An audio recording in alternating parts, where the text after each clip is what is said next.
కొనిదెల పవన్ కళ్యాణ్ 10 ఏళ్ల పాటు అధికారం కోసం అహర్నిశలు కష్టపడిన వ్యక్తి. పవర్ స్టార్గా అభిమానులని గుండెల్లో పెట్టుకుని చూసుకుంటున్న కీర్తిని దాటి తిరిగి ప్రజలకు సేవ చేయాలంటే రాజకీయాలే మార్గమని పాలిటిక్స్లోకి అడుగుపెట్టిన వ్యక్తి. అనేక అవమానాలు, అడ్డంకులు దాటి మొన్నటి ఎన్నికల్లో 21 స్థానాల్లో పోటీ చేసి 21 స్థానాలు గెలుచుకుని అసెంబ్లీలో అడుగుపెట్టిన జనసేనాని. అలాంటి నాయకుడికి టీడీపీ అధినేత ముఖ్యమంత్రి నారా చంద్రబాబు నాయుడు పెద్ద బాధ్యతలను అప్పగించారు. డిప్యూటీ సీఎంతో పాటు పంచాయతీరాజ్ మరియు గ్రామీణాభివృద్ధి, గ్రామీణ రక్షిత నీటి సరఫరా, పర్యావరణం, అటవీ శాఖ మరియు సైన్స్ అండ్ టెక్నాలజీ శాఖల మంత్రిగా బాధ్యతలను పవన్ తీసుకున్నారు. ఈ 5 ఏళ్ల పాటు ప్రజలు ఇచ్చిన అవకాశాన్ని వాళ్లకు మేలు చేయటం, తిరిగి రుణం తీర్చుకోవటమే. అందుకోసం పవన్ కళ్యాణ్కు ఓ అద్భుతమైన టీం కావాలి.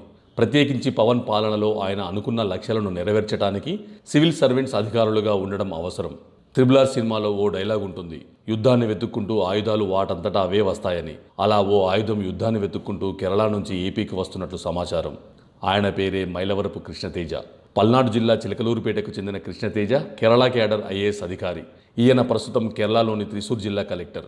పవన్ కళ్యాణ్ ఏరుకోరి ఎందుకు కేరళ క్యాడర్ ఐఏఎస్ అధికారిని తన పేషిలోకి తెచ్చుకోవాలనుకుంటున్నారనేది చాలా ఆసక్తికరం. పవన్ కళ్యాణ్ దృష్టిని అంతలా ఆకర్షించిన కృష్ణతేజ ఐఏఎస్ గురించి తెలుసుకోవడం కూడా చాలా అవసరం. 2014 సివిల్స్ పరీక్షలో 66వ ర్యాంకు సాధించి విజేతగా నిలిచారు. ట్రైనింగ్ పూర్తి చేసుకున్న తర్వాత 2017లో కేరళ క్యాడర్లో అలెప్పి జిల్లా సబ్ కలెక్టర్గా నియమితులైన కృష్ణతేజ తన 7 ఏళ్ల కెరీర్లో ఎన్నో ఘనతలు సాధించి తక్కువ సర్వీస్లోనే దేశవ్యాప్తంగా అద్భుతమైన పేరు సంపాదించారు. 2018లో వచ్చిన కేరళ వరదలు ఆ రాష్ట్రాన్ని అతలాకుతలం చేశాయి. ఆ వరదల ప్రభావం భయానకంగా ఏర్పడిన జిల్లాల్లో అలెప్పి ఒకటి. వరదల సమయంలో అలెప్పి జిల్లాకు సబ్ కలెక్టర్గా ఉన్న కృష్ణతేజకు పూర్తిస్థాయి అధికారిగా అదే first posting. Rice bowl of కేరళగా పిలుచుకునే కుట్టునాడు ప్రాంతాన్ని వరదలు ముంచెత్తుతాయనే ముందస్తు సమాచారం సబ్ కలెక్టర్గా ఉన్న కృష్ణతేజకు అందింది. సాధారణంగా అలాంటి సందర్భాల్లో అంతగా అనుభవం లేని ఆఫీసర్లు కలెక్టర్ పైనో లేదా ఎమ్మెల్యేలు, మంత్రుల వంటి రాజకీయ నాయకుల నిర్ణయాలపై ఆధారపడతారు, వాటి కోసం ఎదురు చూస్తారు. కానీ దేనికోసం ఎదురు చూడకుండా వెంటనే ఆపరేషన్ కుట్టునాడు అనే రెస్క్యూ ఆపరేషన్ చేపట్టారు కృష్ణతేజ. స్థానిక మత్స్యకారులు, బోటు యజమానులు అందరితోనూ హుటాహుటిన సమావేశమై స్థానిక యువతతో కలిసి ఈ రెస్క్యూ ఆపరేషన్ను ప్రారంభించారు. పై అధికారులకు ఏం జరిగిందో తెలిసేలోపే లోతట్టు ప్రాంతాల్లో ఉన్న 2.5 లక్షల మంది ప్రజలను 48 గంటల్లో సురక్షిత ప్రాంతాలకు తరలించి కృష్ణతేజ అందరినీ ఆశ్చర్యపరిచారు. Operation Kuttanad super success. ఇది ఓ ఐఏఎస్ అధికారిగా ఆయన సాధించిన మొదటి విజయం. దేశంలోనే అతి సమర్థవంతమైన రెస్క్యూ ఆపరేషన్స్లో ఒకటిగా ఆపరేషన్ కుట్టునాడు నిలిచింది. ఇంతటితో కృష్ణతేజ ఊరుకోలేదు. వరదల ప్రభావం తగ్గిన తర్వాత వరద బాధితుల కోసం ఏమైనా చేయాలనే దిశగా ఆలోచనలను సాగించారు. ఓ ప్రభుత్వ అధికారిగా గవర్నమెంట్ నుంచి అందే సాయం కోసమే ఎదురుచూస్తూ కూర్చోకుండా ఐఎమ్ ఫర్ అలెప్పి పేరుతో ఓ ఫేస్బుక్ క్యాంపెయిన్ను ప్రారంభించారు. ఇది ఎంతోమంది కేరళ వాసులను ఆకర్షించింది. ఈ కార్యక్రమం ఇంటర్నెట్లో వైరల్గా మారడంతో వేరే రాష్ట్రాల నుంచి కూడా అలెప్పి కోసం తమ వంతు సహాయాన్ని అందించేందుకు ముందుకు వచ్చారు. ఈనాడు సంస్థల అధినేత దివంగత రామోజీరావు తన పత్రిక ద్వారా విరాళాలను సేకరించి అలెప్పిలో ఇళ్లను నిర్మించి బాధితులకు అందించాలనే ప్రాజెక్టును చేపట్టారు. ఆ బాధ్యతలను కృష్ణతేజకే రామోజీరావు అప్పగించారు. బాహుబలి టీం ద్వారా రాజమౌళి, యాంకర్ సుమ ఇలా ఎంతోమంది అలెప్పిలో బాధితుల కోసం తరలివచ్చేలా కృష్ణతేజ మాట్లాడి ఒప్పించగలిగారు. పడవలు కోల్పోయిన వారికి జీవనోపాధి కోసం పడవలు, నిత్యావసర సరుకులు, స్కూళ్లను తిరిగి కట్టడం, ఇల్లు కోల్పోయిన బాధితులకు తిరిగి సొంత ఇంటిని కట్టించి ఇవ్వడం. ఐఎమ్ ఫర్ అలెప్పి ఓ ఫేస్బుక్ సాధించిన విప్లవం అంతా ఇంతా కాదు. యూనిసెఫ్ లాంటి సంస్థల దృష్టిని ఆకర్షించి వాళ్లే ఐఎమ్ ఫర్ అలెప్పి పేజ్ని మెయింటైన్ చేశారంటే కృష్ణతేజ ప్రణాళికలు ఏ స్థాయిలో ఉంటాయో అర్థం చేసుకోవచ్చు. వరదల కారణంగా నిలిచిపోయిన ప్రతిష్టాత్మక నెహ్రూ ట్రోఫీ బోట్ రేస్ను తిరిగి ప్రారంభించేలా చేశారు. 2019లో కేరళ వాసులు అక్కున చేర్చుకున్న అల్లు అర్జున్ను, ఆ తర్వాత ఏడాది క్రికెట్ గాడ్ సచిన్ తెందుల్కర్ను బోట్ రేస్కు అతిథులుగా పిలిచి పర్యాటకులను అలెప్పి వైపు ఆకర్షించేలా కృష్ణతేజ చేయగలిగారు. ఇంత చేశారు కాబట్టే అలెప్పి సబ్ కలెక్టర్ పొజిషన్ నుంచి బదిలీపై కృష్ణతేజ పర్యాటక శాఖకు వెళ్ళిపోతున్నారు అని తెలియగానే అలెప్పి వాసులు తల్లడిల్లిపోయారు. అద్భుతమైన అధికారిని వదులుకోలేమంటూ కన్నీళ్లు పెట్టుకున్నారు. కేరళ అంటేనే పర్యాటకం. అలాంటి పర్యాటక శాఖకు మేనేజింగ్ డైరెక్టర్గా నియమితులైన కృష్ణతేజ ఆ శాఖలోనూ తనదైన మార్కు చూపించారు.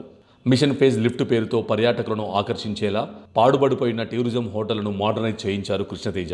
కేటీడీసీ ఆధ్వర్యంలోని రిసార్ట్స్లను అభివృద్ధి చేయడంతో పాటు మాయా పేరుతో ఓ చాట్ బోట్ను క్రియేట్ చేయించి కేరళ టూరిజం కోసం వచ్చే పర్యాటకులను గైడ్ చేసేలా సాంకేతికతను రూపొందించడంలో కృష్ణతేజ సక్సెస్ అయ్యారు.